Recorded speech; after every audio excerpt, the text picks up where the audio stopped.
राष्ट्रगाथा channel पर आने वाले सभी श्रोताओं को, दर्शकों को मेरा सादर सप्रेम नमस्कार।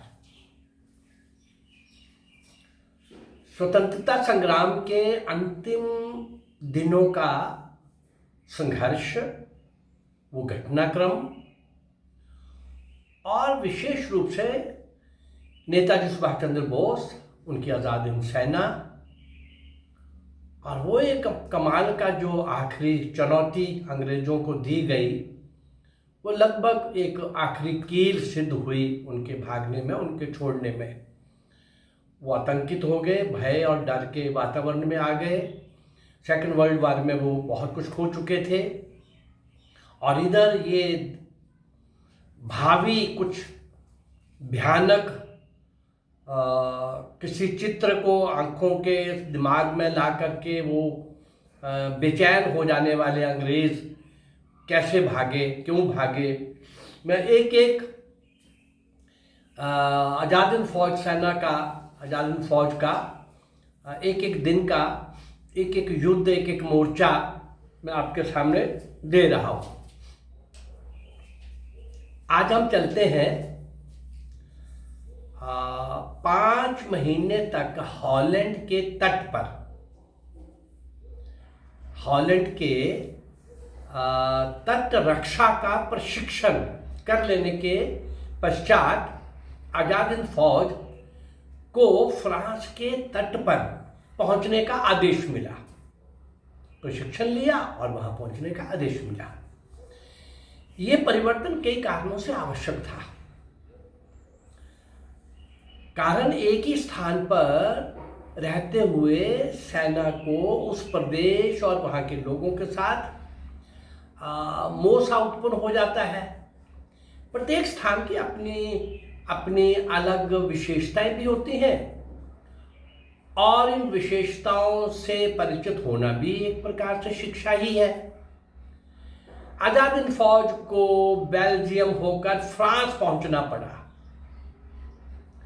सैनिकों को सुरक्षा पूर्वक अपने शस्त्रों को लोड अनलोड करने का काम स्वयं करना पड़ा और उन्होंने बड़ी तत्परता, कुशलता और फुर्ती के साथ ये काम कर दिया।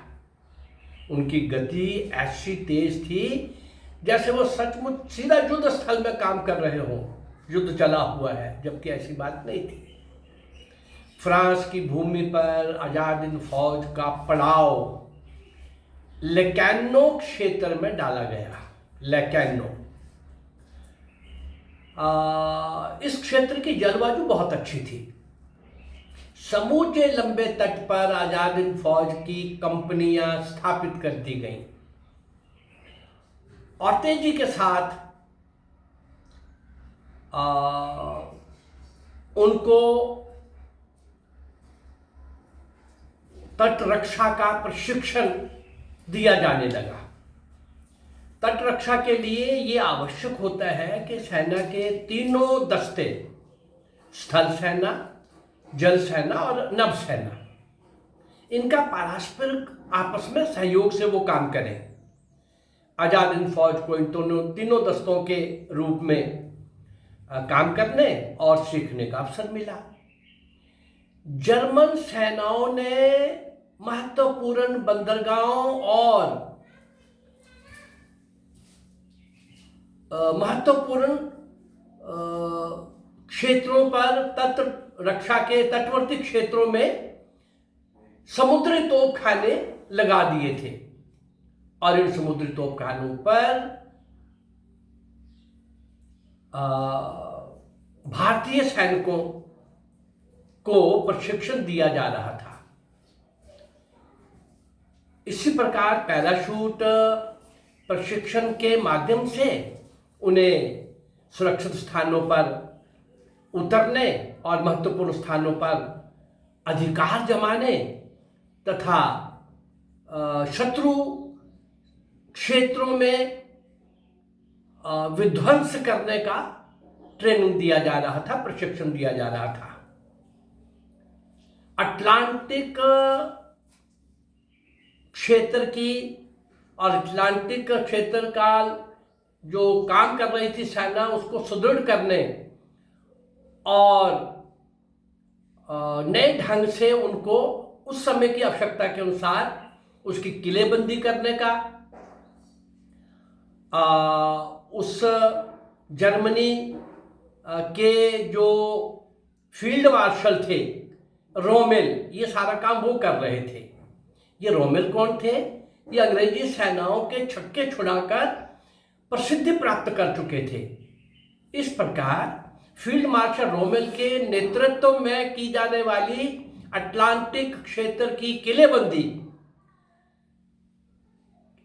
के कारण या उसके निरीक्षण के अवसर पर आजाद हिंद फौज के सैनिकों को एक अच्छा अवसर मिला। इस समस्त प्रशिक्षण में उनमें आत्मविश्वास जागृत हो गया कि अंग्रेजी सेना से भिड़ जाने के लिए अब वो उतावले हो गए। फ्रांस में रहते हुए आजाद हिंद फौज फ्रांसीसी गुरिल्लों के साथ उन पर जोरदार आक्रमण किए थे इन्होंने, फ्रांसीसी सेना पर, उनके गुरिल्लों के साथ। लेकिन इस बार भारी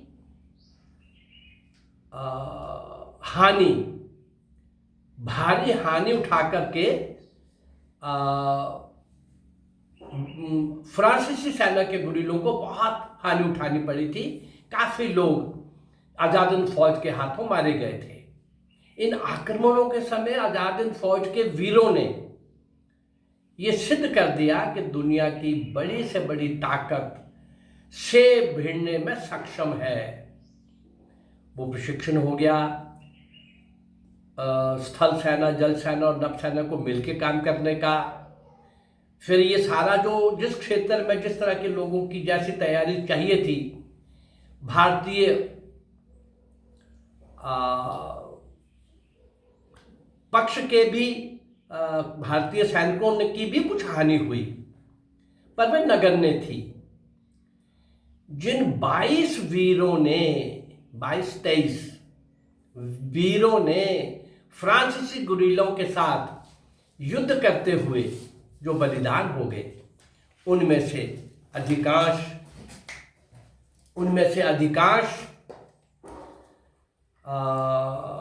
सिपाही और कुछ अफसर भी थे। वो सिपाही हों या अफसर हों, लेकिन वो भारतीय थे और आज़ाद हिंद फौज के थे। उन 22-23 लोगों के मैं नाम आप लोगों के सामने रख रहा हूं।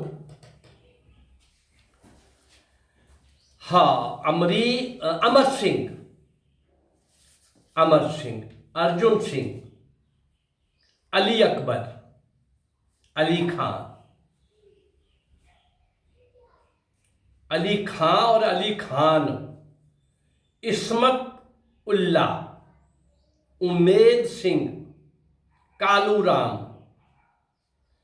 खान बख्श, गुरमुख सिंह,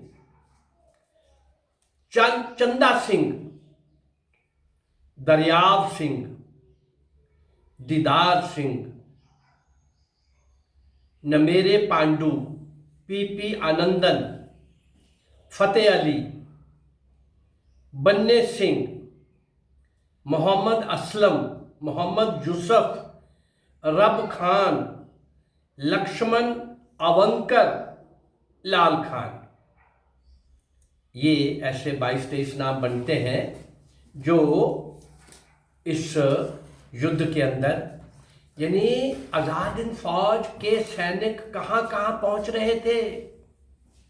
नेताजी सुभाष चंद्र के मार्गदर्शन में आजाद हिंद फौज की कितनी टुकड़ियां, कितने ग्रुप, कितने कंपनियां, कितने ब्रिगेड, किस किस मोर्चे पर अंग्रेजों के साथ इंग्लैंड, फ्रांस और अमेरिका एक तरफ थे और जर्मन, जापान और इटली एक तरफ थे। तो अब ये भारतीय जो आजाद हिंद फौज की थी, इनको तो अंग्रेजों के विरुद्ध लड़ना था, अपने देश को आजाद करवाना था।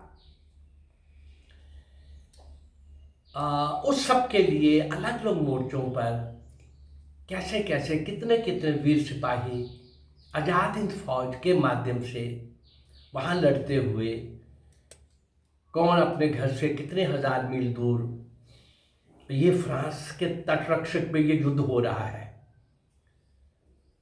रोमेल जो जर्मन के कमांडर हैं, ये उनके नेतृत्व में हो रहा है, क्योंकि जर्मन, जापान और भारतीय नेताजी सुभाष चंद्र बोस भी तो उनके साथ ही थे ना। कहाँ कहाँ किस किस प्रकार से कितने उस समय प्रशिक्षण लेने के बाद इनका आत्मविश्वास इतना बढ़ गया था कि हम सारी दुनिया के किसी भी फौज के साथ लड़ सकते हैं, और ऐसा हुआ भी। आज भी फ्रांस में जब भी अभी मोदी गए थे, प्राइम मिनिस्टर मोदी, तो वहाँ आज़ाद हिंद फौज के सैनिकों ने जो बलिदान दिए थे, ये 22-23 सैनिकों के नाम भी वहाँ लिखे हुए हैं, और ने वहाँ के आज़ाद हिंद फौज के उन बलिदानियों को मोदी जी ने श्रद्धा सुमन भेंट किए थे। अभी कुछ दिन पहले की बात है।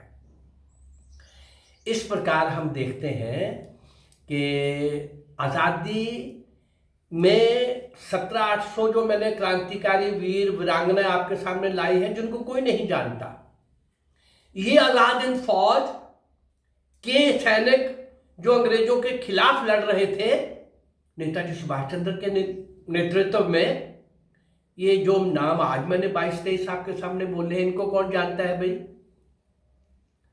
ऐसे सैकड़ों नाम मैं इस एपिसोड के अंदर यही इसी आखिर के युद्ध के एक एक मोर्चे पर जो बलिदान हुए वो मैं आपके सामने लाने वाला हूँ। ऐसे अज्ञात लोगों को, महापुरुषों को, बलिदानियों को, ऐसे कुर्बान होने वाले, ऐसे शौर्य और वीरता के कमाल के हीरोज़ को आपके सामने मैं ला रहा हूँ। ऐसे अज्ञात लोगों को आपके सामने लाने का मेरा ये प्रयास अगर आपको अच्छा लग रहा है तो चैनल को लाइक करिए, सब्सक्राइब करिए और शेयर करिए। नमस्कार, जय भारत, धन्यवाद।